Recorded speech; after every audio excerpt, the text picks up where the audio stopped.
You know that feeling when you're at Ross and you find the best gifts for way less? Like brand name sweaters, the coolest kids' toys, and plush dog beds? Get that feeling with every gift and save 20 to 60% off other retailers' prices. At Ross, yes, for less.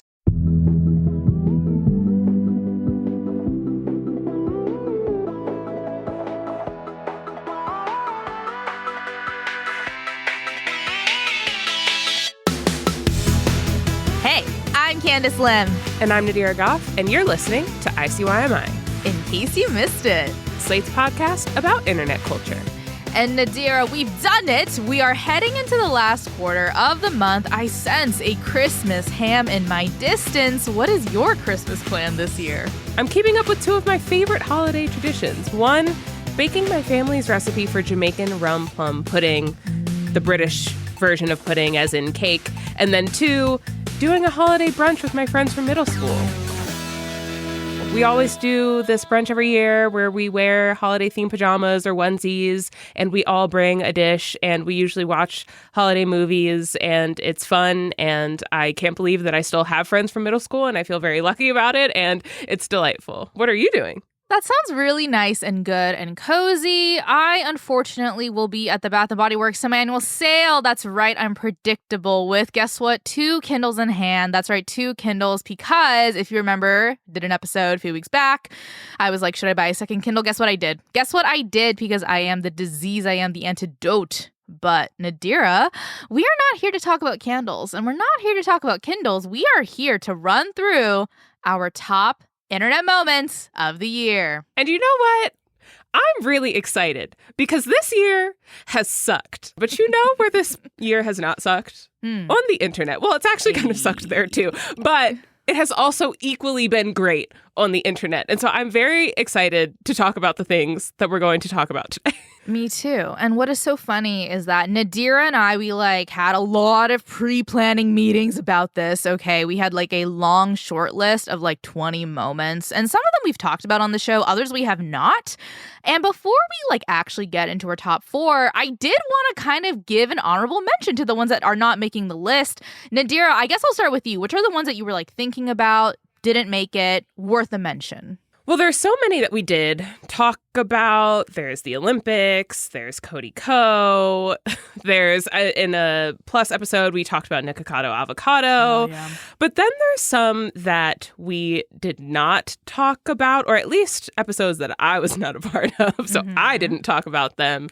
I particularly am thinking of the Eric Adams indictment and how that exploded over the internet and led to, well, a lot of things led to this, but how the internet partially led to Sabrina Carpenter talking about how she aided and abetted that indictment live, in her concert. I also have spent a lot of time this year following both the memes and the information regarding Young Thug's RICO trial online. Natish at Slate, friend of the pod, Natish has done a lot of really great thinking and writing and reporting on this, and we have also shared the memes back and forth because the situation had consequences and maybe set precedent for things that were not so great. However, the memes, the Young Thug RICO trial memes, I'm unfortunately here to say that they were delightful. They were great. They were really good. The internet is very good at taking a really difficult situation and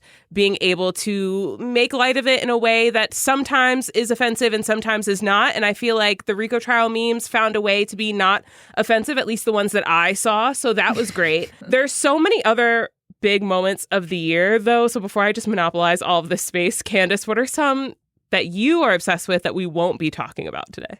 I mean, I am genuinely so obsessed and happy for Gisele Bündchen, okay, for having a baby with her jujitsu instructor, which I guess some may call a boyfriend, because I'm just happy for her. I think that, every woman whose husband threatens to retire gets it, what she went through when Tom Brady was retired in the knot. And then Tom Brady, to this day, is posting Chicks lyrics on Instagram stories. And I love to see a sad man in Miami. I love it. When he made that one Instagram story post that was just him, and it was like a photo of a beach or something. And I really, okay, because I have been praying for this man's downfall. You know what? I don't need to be so normal. I don't need to be so basic and talk about football on this here podcast. We won't be doing it. But just let it be known that I'm not Tom Brady's biggest fan. Giselle has curried a lot of favor for being in The Devil Wears Prada. And therefore, I support that woman's rights and that woman's wrongs. And having a baby with her jujitsu instructor is definitely a right. It is a right. It will go down in women's history. And I'm very happy about it. I'm happy about that. I think, obviously, if we're talking celebrity breakups, Bennifer, very much up there. I think the thing about that one, though, is that, like, we all kind of saw it coming. The on-ramp was more exciting than the climax because we all saw the signs. And I will just say that J-Lo always wins. She will come out of this. Do not fear, friends. Her and Giselle, they could have a conversation about how to maximize their slay. I am sure of it. Absolutely. You know what else I've been thinking about a lot? The Kate Middleton whole debacle of people wondering where she is, if she's okay, analyzing photoshopped photos from the royal palace, and basically just having a whole Kate Middleton conspiracy theory. I forgot that was this year. This year has been 5 years long. This year has been so long. I agree with that. We did 2 great episodes with fellow friends of the pod, Neverpost, about the Kate Middleton of it all and how, like, that was probably the monoculture moment of the year. And it's weird. I look back and I'm like, I don't know if that time was fun, but was I distracted from, like, reality? 100%. And therefore I did have fun. Therefore I did go outside and talk more about Kate Middleton. I feel as though perhaps instead of just continuing to talk about all of the millions of little things and big things that happened this year that we won't get into, we should maybe actually get into what we think are the biggest moments of the year. Yeah, I think it's time. Now that we know what we're not going to talk about, I think it is a great time to recap the 4 biggest moments of the year online. And we're going to start with a certain man and a certain world tour after the break.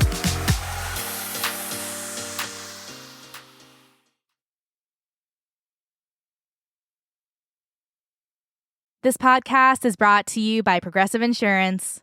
Fiscally responsible, financial geniuses, monetary magicians. These are things people say about drivers who switch their car insurance to Progressive and save hundreds. Visit progressive.com to see if you could save. Progressive Casualty Insurance Company and affiliates. Potential savings will vary. Not available in all states or situations. It's always fun to dive into the latest rumors, like who's dating who and who will be on the next season of our favorite show. Well, here's one rumor to squash: the idea that Discover isn't widely accepted. Truth is, Discover is accepted at 99% of places that take credit cards nationwide. That means it's accepted basically anywhere across the country. Don't pay attention to every rumor out there, but remember, it does pay to discover, based on the February 2024 Nielsen report. Learn more at discover.com/creditcard. Hey listeners, hope you're enjoying today's show. If this is your first time listening, then welcome. We are thrilled to have you here. In case you missed it, our show comes out twice a week on Wednesdays and Saturdays, so make sure you never miss an episode like this past Wednesdays, when Nadira Goffe and I hosted the 2024 Fan Cam Awards with our favorite Fan Cam editor, Emma B. Videos.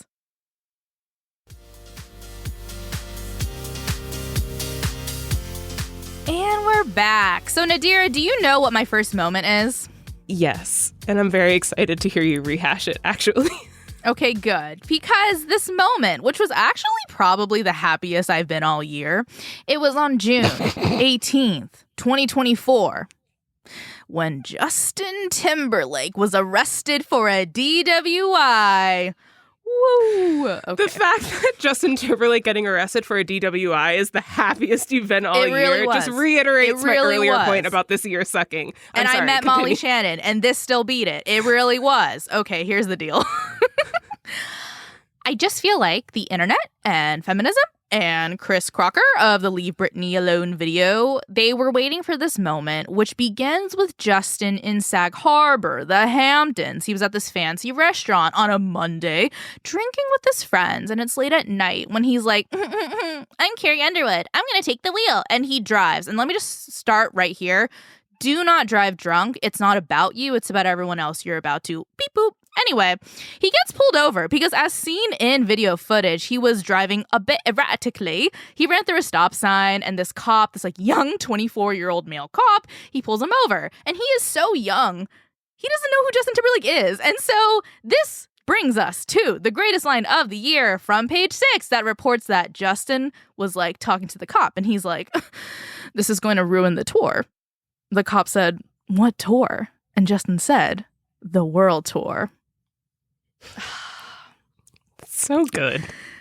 I don't Did he know that he was writing the best thing he's probably ever written in the past like a decade when he said those words? Did he know? I mean, I don't know what I want more. The black box from MH370 or the body cam footage of this moment, okay? I just have to say that this was kind of like the one day of the year where I feel like everyone was on the same side. Everyone was just like kind of stupidly happy. I personally think this was like Trump got COVID levels. This was Trump mugshot levels. But to me, it was just kind of euphoric to like see the star of Trolls spend the whole year trying to dig himself out of this. Now, when we talk about JT, we like kind of have to mention, you know, his wife, his kids. I think Jessica Biel will be fine. She literally was like shooting a TV show in New York when it was happening.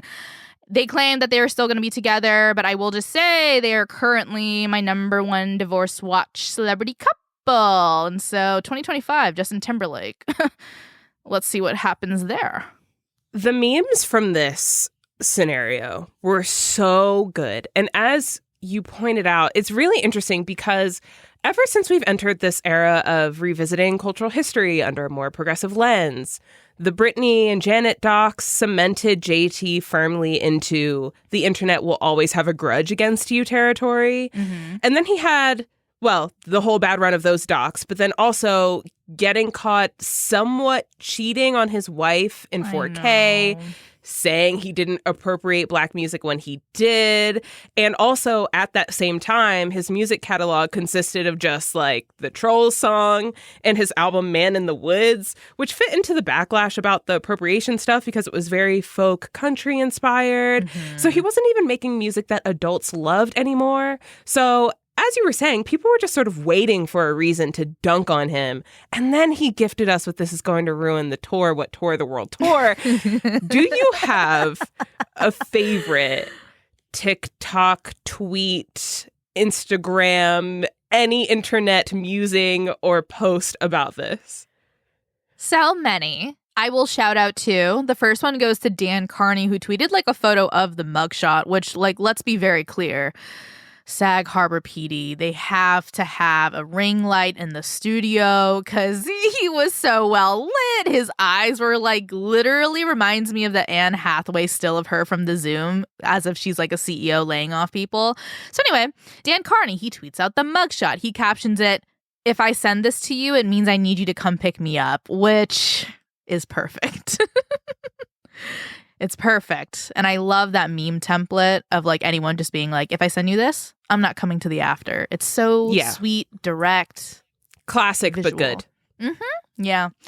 And then I saw one on TikTok that I really liked. The caption was like, officer, sir, I need you to walk in a straight line for me. And then the visual is Justin dancing at that weird concert in DC last year, which like is a meme that should live on for longer because he looked crazy. Sorry, I have such conflicted feelings about this man's downfall in the way that young Nadira would have been bereft, but adult Nadira is kind of not for it, but is definitely letting it, is okay with it happening, I guess. And I don't know, it's just, how far they fall. How far they fall. I know. Okay, so that is my first moment of the year. Nadira, what's one of your top internet moments of the year? Candice, I am so happy to sit here and rehash the moment that the world fell in love with Andrew Garfield falling in love with Amelia de Moldenberg of the viral YouTube series Chicken Shop Date.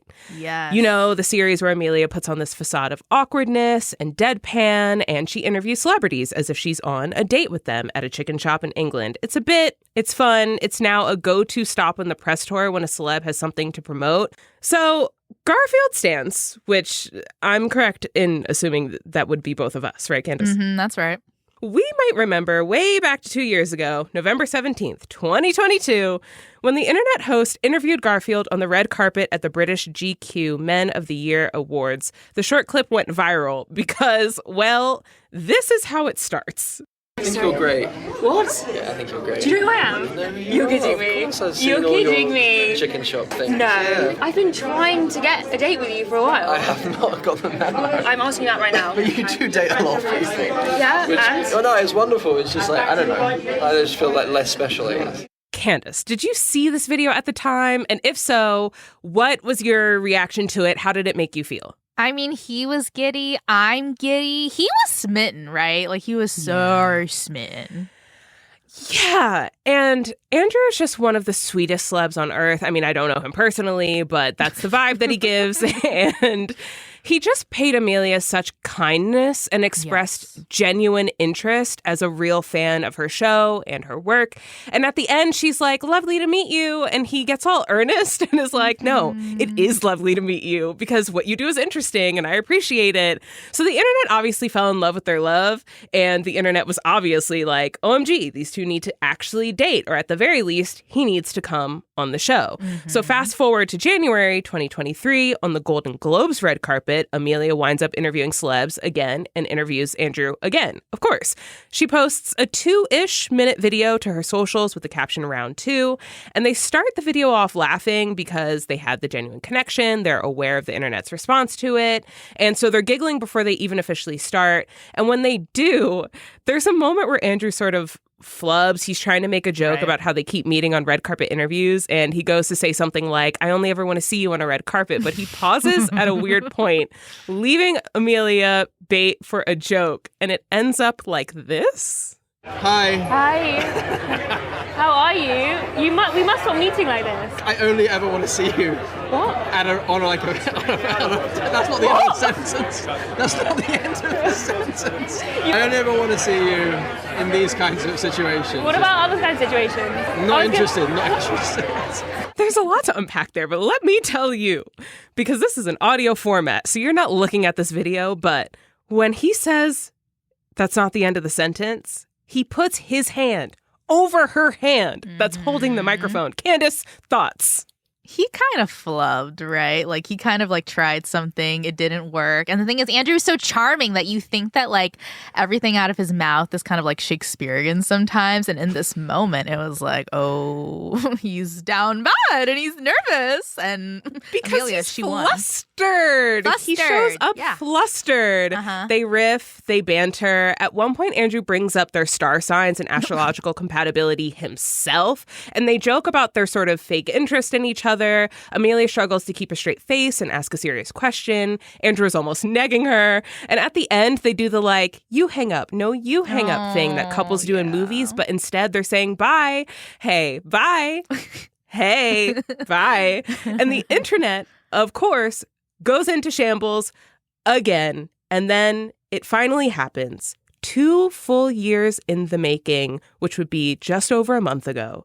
During Andrew's press circuit for We Live in Time, his sad, non-chronological movie in which the love of his life, Florence Pugh, against cancer, that isn't a spoiler, it's in the trailer, he, of course, goes on Chicken Shop Date.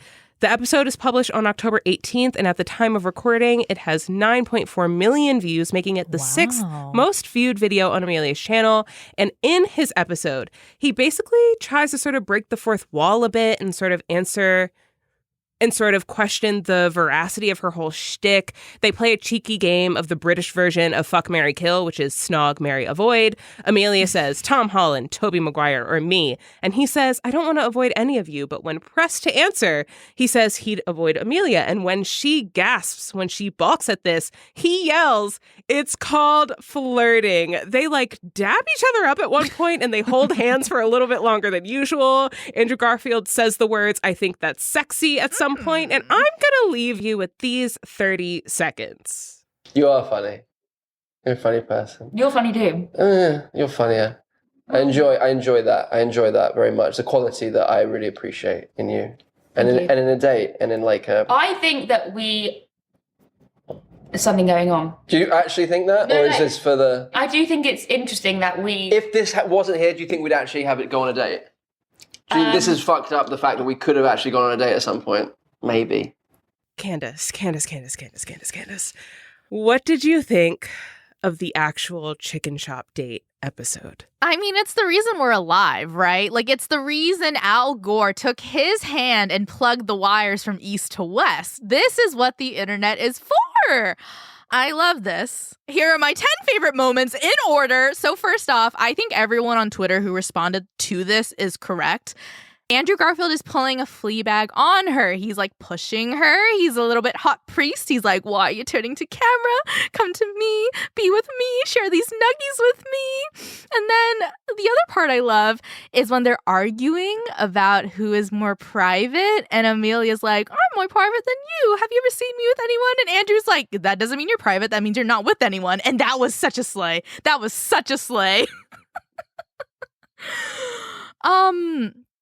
And lastly, I cry for Andrew every time I watch this because towards the end, there's a part where Amelia says, I think we should be friends. And his face just like drops because he was literally friend zoned. And he's like, okay, great. And it's like, you're obviously not okay and not great. And it just kind of reminded me that like, celebrities can shoot their shot and they can get their shot down. And he was humbled, and I kind of like to see him put in his place. And so I think this was a great moment. Tell you something I love about this that makes it feel different from the other episodes or other interactions she's had with other celebrities, which is that he says her name. Oh. He'll say, I don't like that, Amelia, or it's called flirting, Amelia. Mm-hmm. And it feels real because it feels like he sees her, and that even just the simple inclusion of her name extends it beyond just doing a bit. And to your and everyone else's point, it is very Fleabag season 2. And they mention a number of times throughout the episode that he sees what she's doing and he finds it really interesting. But let me finish this by saying a couple more things. First, my favorite comment on this episode on YouTube is, that man did not take one single bite of chicken, but he ate. Second, they do keep the bit going, or at least Amelia does. She mentions in an episode with Elmo, that Elmo, which you should check out anyway, because it's genuinely so funny. Elmo does a great impression of me talking about Beyonce, and also Elmo's Op Rocco shows up. Anyway, in that video, she mentions that she, quote, met someone recently and they've got, quote, real chemistry. And then she did the viral BuzzFeed puppy interview, and she said about Andrew's episode that it was, quote, a very original date and it was a very different date. And she's, quote, trying to be coy about it. And so I guess my main question is, do you think they're dating? Do you think they even had anything real? Was it all a bit? Because I don't know. I think about the stuff after, about her meeting someone, and to me, that's all definitely a bit. I don't think that they're actually dating right now, but I do think that they had real chemistry. And I think we've all been there where we have a moment where we just super heavy vibe with our bartender or waiter or classmate or random person at the park or the gym or wherever. And you realize that you're vibing off the charts right now, but it just sort of ends there. There's no future plans. There's no asking out on a date. It's just one of those moments where you have a genuine connection with someone that's real, but it doesn't extend beyond that moment. And to me, that's kind of how I read this whole situation. Yeah. I mean, We've all been in that situation, and usually the reason why it doesn't go anywhere is because they're married. So my thing is that, like, Andrew, my sweet boy, between the first meeting with Amelia on that red carpet and this chicken shop date, he was allegedly dating like a witch doctor. So part of me is kind of like he was kind of in a relationship. It's a timing I thought thing. she was a therapist. Wait. Nadira, the Reddit treats are saying she is a PhD in witch doctory. We'll look it up later. So Period. Go off, sis. And according to the tabloids, they've broken up. We're fine now. Now, my whole thing is that, like, I don't think they're gonna make it. And I really think it's a lifestyle situation of, like, Andrew is still gunning for that Oscar. He's, like, always filming. She's clearly in London, going on dates with other chicken shop boys. Although it would be really funny if after this video posted, she was like, hey guys, I'm actually not doing this show anymore because I don't cheat. That would be hilarious. But yeah, I like imagine they don't even really text. I imagine instead that Andrew, he goes to his locations, and every night after a long 14-hour day, he goes on YouTube and he watches the video in whole over and over and over again, and he just thinks, oh, mate, what could have been? That's really sad. No, So sad. Georgie. I would like to believe that Andrew Garfield's life is a little bit more lively and involved, and he's got a little bit more going for him than that. But I don't know. I didn't realize that he was previously allegedly dating a witch doctor. So what do I know? Yeah. I mean, do you think they're dating? No, like I said, I think that to me, so let me say that I find it really endearing that, like, to you, they're not together because of perceived scheduling conflicts and not because every interaction they've had has been in front of a camera. Ooh. But Okay. to me, I don't buy into it fully. I think they are two people who definitely have chemistry, but have had chemistry in work environments for both of them. Oh, and okay. that kind of like what he says in the video, though I think he's saying it to just be cheeky. Mm-hmm. Like, the fact that it has all been arranged this way has set them up for a trajectory of a relationship, a platonic relationship that, I don't know, maybe ruined the possibility of two people with a genuine connection actually dating.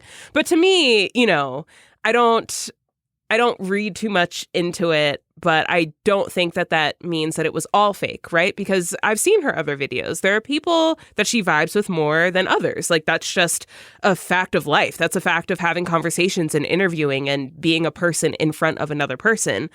But I don't think that it means that there was more to the story than what we see. Yeah.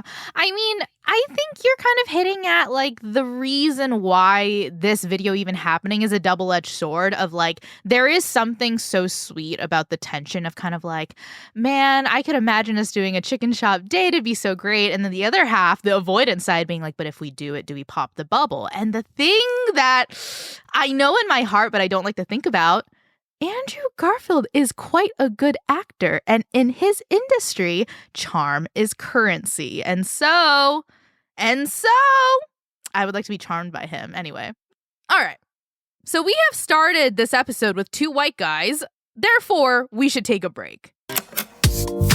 When we come back, we're going to talk about an internet divorce that I could not stop thinking about this year and our ultimate #1 internet moment of the year. We'll be right back.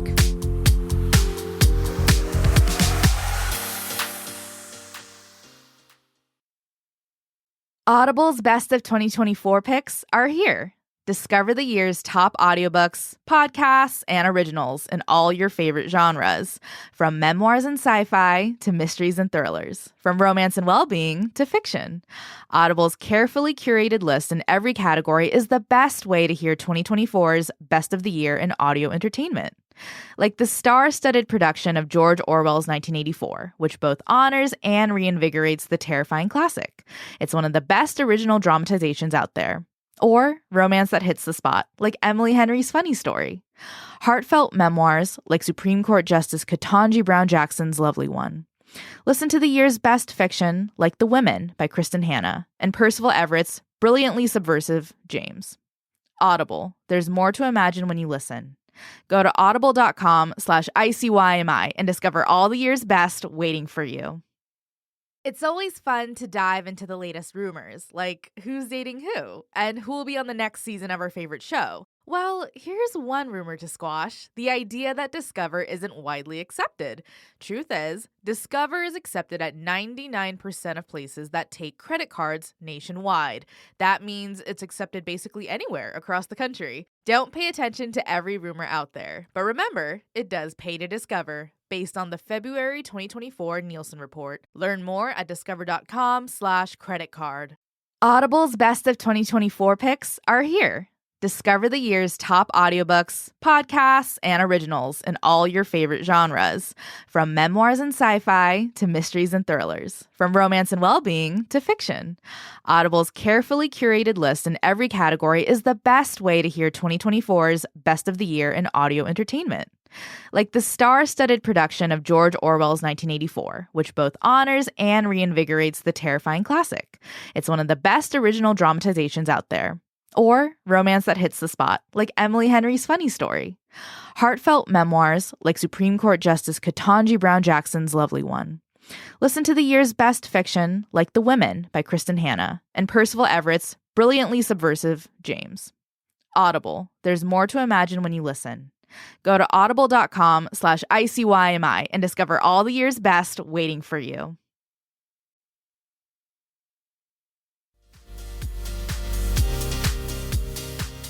And we're back. So I kind of just wanted to re-emphasize that the premise of this episode is not everyone's top internet moments. It's not even really our top internet moments, because right now I'm going to talk about my biggest internet moment of the year, which was the divorce of Jen Im, aka Close Encounters. Nadira, have you heard of this woman? No, but I really love the pun in that handle. So shout out to Jen. Yeah. And then her Instagram handle is I'm Jen Im, which is okay. Original. She's punny. This is know. a girl that's punny. I'm seated. I'm ready. So Jen Im is a YouTuber, now influencer. She got really big around 2013 as one of the big 3 Asian American YouTubers of that time. She went by the handle at Close Encounters because she would record clothing hauls and makeup tips in her dorm room at UC Davis. And post-grad, she was kind of part of this YouTube group that mainly lived in LA. So this is Soothing Sista, Weili Huang, Sophia Chang. And if you are a So or NorCal Asian, you know what I'm talking about. But the reason that a lot of people love these women, the reason why I love these women is because, especially with Jen, they really accomplished something by not only making a real career out of becoming YouTubers, but they were also kind of big sister figures. And as someone who does not have a sister, I definitely looked up to them. And I think there was a very strong parasocial connection that comes from someone who grew up like you, looks like you, has parents like you, and they were just kind of living your life 5 steps ahead of you. Jen Im is not controversial the way that Mr. Beast is controversial. So she's not exactly the most popular YouTuber. I think right now she's 3 million YouTube subscribers, 1.8 million IG followers. But over on Reddit, specifically LA Influencer Snock, a few months ago, I started seeing people questioning her marriage, because a few years ago she married this British drummer / videographer. His name's Ben. He is Instagram husband. He literally was taking all of her Instas. They had a son. On Reddit, people were speculating they broke up because Ben wasn't in the vlogs. Jen seemed sad. They didn't post for their birthdays. And some of it was evidence, but other stuff was just very parasocial speculation. But things really ramp up because on Reddit, someone then posts, I saw Jen on a date with someone who's not Ben. And then I saw Ben on a dating app. They've definitely split. And this is quite intense. The speculation then reaches a fever pitch on May 17th, 2024, when Jen posts on IG stories that her and Ben have indeed separated. I first off want to note that we now have 2 Jen and Bens that broke up this year. I'm down bad twice. But I can't say I was actually surprised because the Reddit rumors were kind of going for like 10 months, even like a year and a half prior. I think it was a very big deal to people who watch Jen Im because she has done everything online. Like she started a clothing line, she got married, she bought this huge house in the valley, had a child. All of these things and all of these big life steps were not only reminders that she was like a real person growing up, but that we were also getting closer to those milestones as well. And the thing about this breakup, and I think the reason it made me so sad, is because, like, first off, divorce is like a very touchy subject within Asian American communities. And Jen, who literally has spent 11 years online painting this perfect, beautiful, highly saturated, bright life, it kind of felt like everything was crashing down, but I don't want to be like that harsh on her because I really think what it is that like, I don't know, when you kind of create this like aesthetic semblance of a perfect life, there's this idea that she is hitting all the marks. You will one day too, and therefore you will one day also get divorced if that's one of those marks. And I think that's a really intense idea and relationship to have with someone. But I think this breakup, I think her having a baby, all of this, I mean, it kind of made me like reevaluate my own parasocial relationships that really went unchecked when I was 12. Like, do you have any of those like people when you were 12 that you were like so obsessed with that you just like haven't thought about since? I have so many feelings. I would hate to be my good sis Jen. This sounds awful. It sounds awful to, first of all, be going through something really painful and then to have people on Reddit messaging about how you were having dinner with someone else and not even being able to handle those emotions privately because people are just always in your business. And then it also feels awful for both parties to hear, and by that I mean Jen and her fans, to hear that because people have sort of mapped their life out in a parasocial way with hers, that they then also think that, one, getting a divorce is sad, and two, that it is also something that inevitably might happen to you or the watcher or whoever. Getting a divorce, not necessarily sad. We don't know what their situation is because we don't know them. In the similar way that I know Andrew Garfield is nice, but I also don't know because I don't know him. Mm-hmm. And we also just, like, someone else's life is someone else's life. We don't have to spend our time, I don't know, I guess overthinking it and mapping it onto our own life because we all have different lived experiences. And so for a lot of people, getting a divorce is a really big sign of resilience. You know, the resilience that you need to quote unquote start over, even though I don't think it's even doing that. I think that terminology is a little outdated, but the resilience that you need to sort of make a huge life step like this that's hopefully better for yourself and what you need and your family is, I don't know, it's massive, and it requires a lot of strength and a lot of resolve and a lot of understanding of the self. And so I want to commend Jen for still making hard decisions, even though she knows the world is watching. I think that needs to be commended. Now, to answer your question, I don't know that I do have any parasocial relationships that exist like this, but I think that a lot of that is because... Not to get too overthinky about this, when I was a kid, it was rare to have heroes that looked like me. So I didn't necessarily, I wasn't mapping my life onto, you know, Miley Cyrus or whatever. And I might have done it for Raven Simone, but then, you know, there was a moment where she left Hollywood for a bit and did her own thing and then came back. And so even that, you know, had its, I don't know, its permanence. But yeah, when it comes to even just the sort of romantic type of parasocial relationships, we could say, like wanting to marry a Jonas brother, my personal experience is honestly that there was a lot of as there often is racism in those fandoms where Black girls might say that, oh, I want to marry Joe Jonas when I get older, and other people might say, well, he's obviously going to marry a white woman. So to be very, very,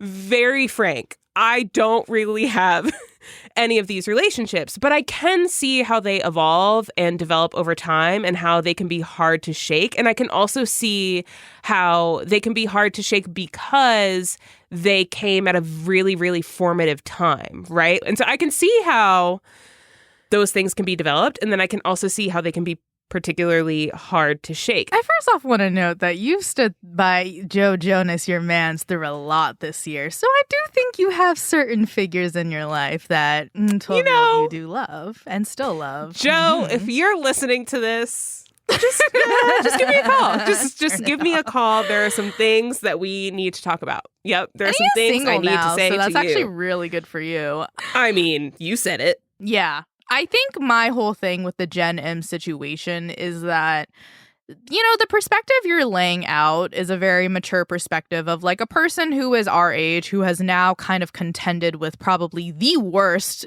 people online and just kind of realized that we need our own separations and to figuratively touch grass. I think the reason why I care about this is because it really brought out like an inner child within me, and maybe not a child, but like a 12-year-old me. And I was thinking about how like, man, when I was 12, I would come home every day from school. I would go on YouTube and I would just like type in the same people, Gen M, Wong Fu Productions, Kev Jumba. And I was like obsessed with their videos, always laughing in the comments. And it just kind of is interesting because I never really reevaluated that time in my life. I never really reevaluated what those relationships meant to me. We didn't have the word parasocial as a middle schooler. And so I just kind of think it's interesting to be an adult on the internet, and it's unfortunately our job, and to kind of like reflect on those days and kind of break the fourth wall a little bit on the things that you loved and the people you loved, and maybe reevaluating how much of it was really real. All right. So now we turn the page onto something that I do agree was probably the biggest internet moment of the year. Fun fact, we did not really cover it on the show, but I do think it was smart of us not to touch it until now. Because Nadira, what is our top moment of 2024? It would be hard to vouch for anything else as the top internet moment of this year than this. I'm talking about, of course, the Kendrick Lamar-Drake beef. Woo! Let's go. Now, I'm not going to explain the entire thing because that would take multiple episodes and just many, many hours. We could do a whole spin-off show even just about that. And we're not going to do that. But the important thing to know is that the beef itself didn't come out of nowhere. It didn't just start this summer. Fans believe that Kendrick and Drake have been trading sneak disses in their songs since as early as 2013.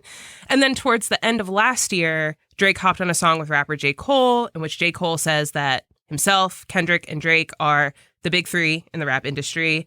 A few months after that, in March of this year, Kendrick hops on Future and Metro Boomin's song Like That, in which Kendrick disses both J. Cole and Drake by saying, famously, motherfuck the big three, it's just big me. And then Kendrick takes other digs at Drake in the song, it's neither here nor there for our purposes. Like That ends up becoming one of the biggest hits of the year. And then not long after that, J. Cole basically asks to be excluded from the narrative. Truly an oversimplification. That whole thing caused so many think pieces across many publications alone, but we got to leave that there.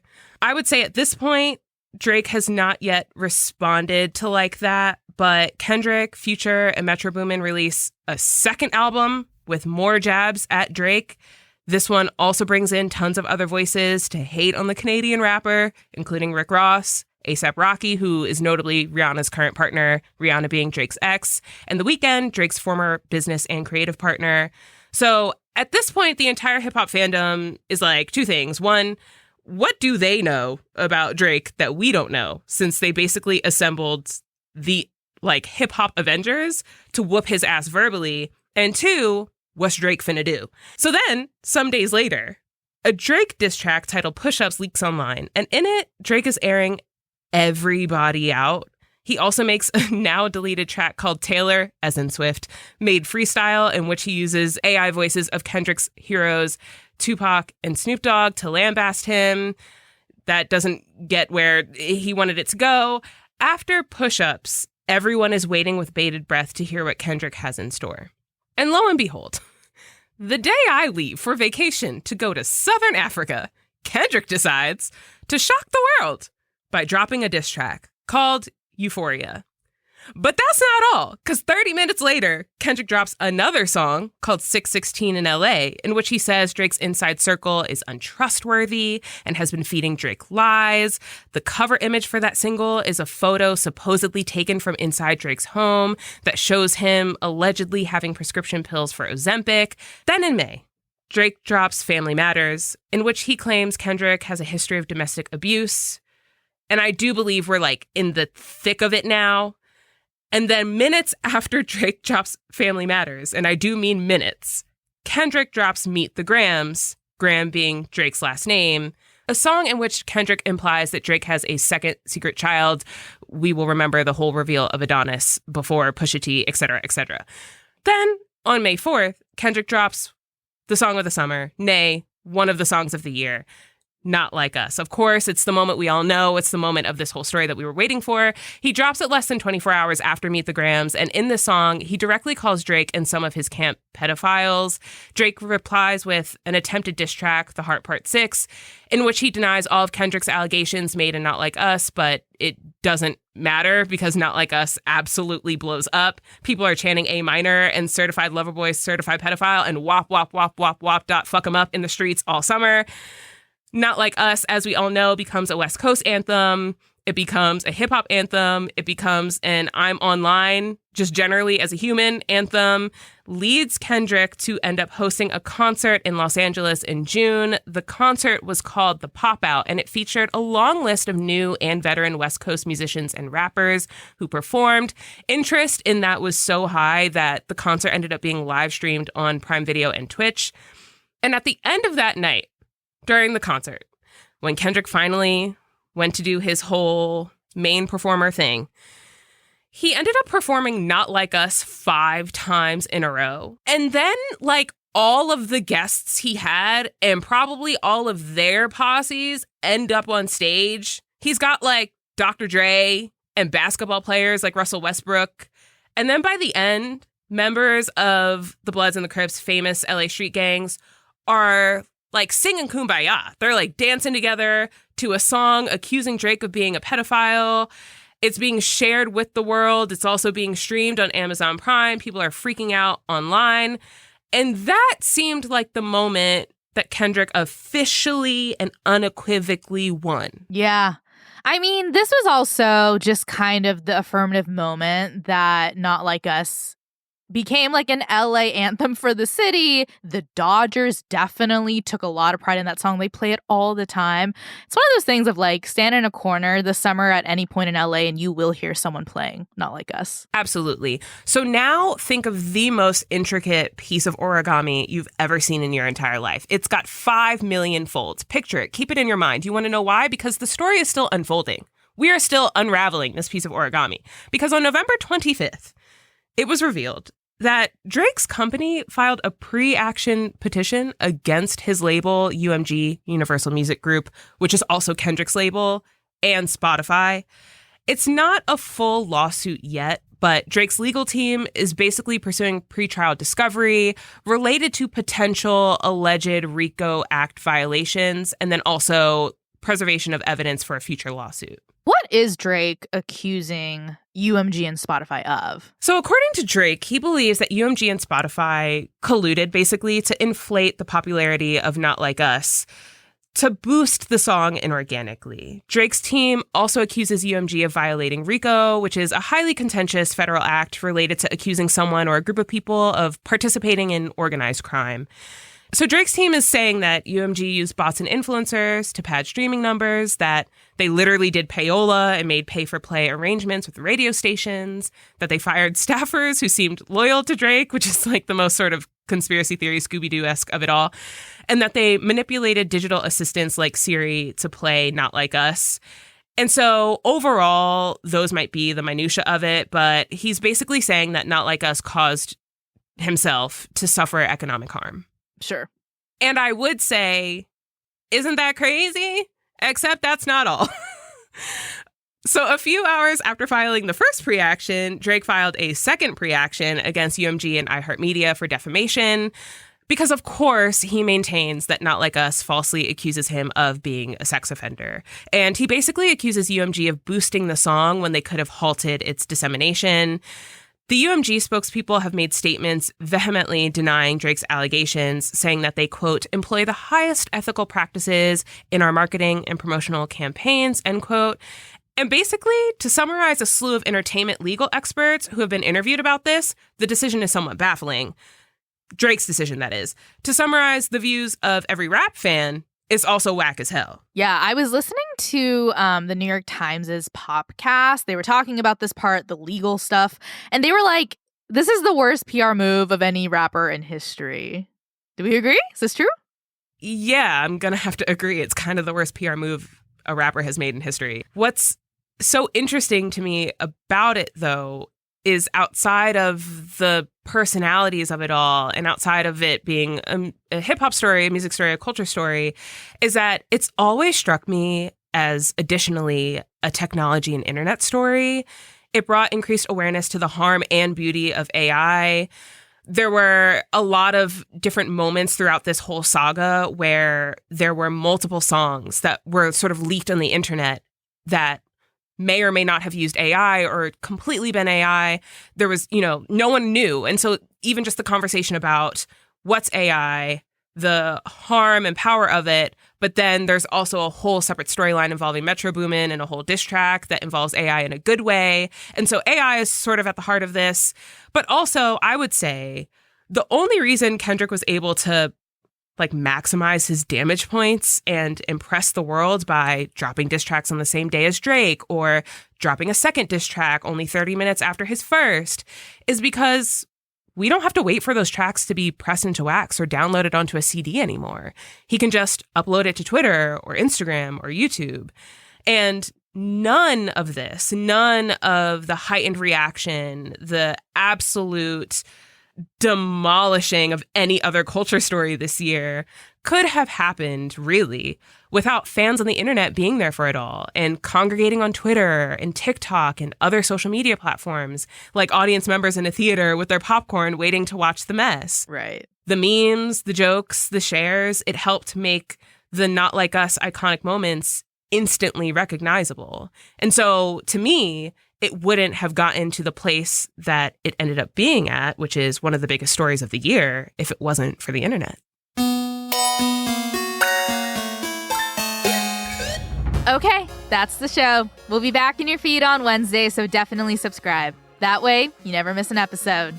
Leave us a rating and a review in Apple or Spotify, and tell your friends about us. You can follow us on Twitter at ICYMI_pod, and you can always drop us a note at ICYMI@slate.com.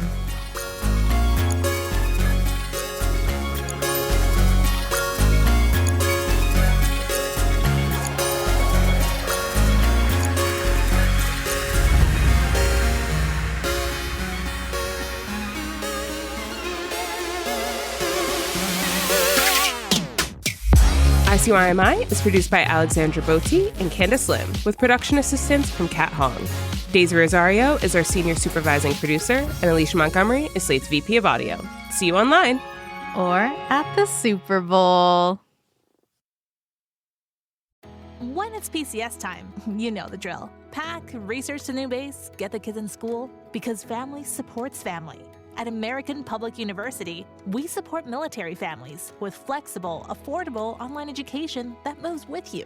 As a military spouse, your tuition rate is the same as your partner's, just $250 per credit hour. American Public University, education that moves with you. Learn more at apu.apus.edu/military.